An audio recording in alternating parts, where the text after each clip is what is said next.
To set the file to open.mp2v files in Windows 11 Home, right-click on empty area on the desktop, and then select Personalize.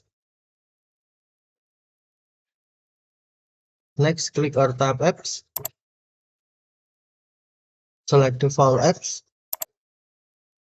Scroll down the screen. Find Film and TV. Next, tap Films and TV. And then scroll down the screen. Find .mp2v file.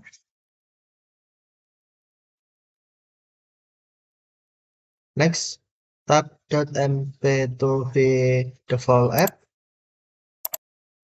Sorry. And then select app you want to set as default to open .mp2v files. For example, Media Player Classic, and then tap OK. Okay, thank you for watching. Have a nice day.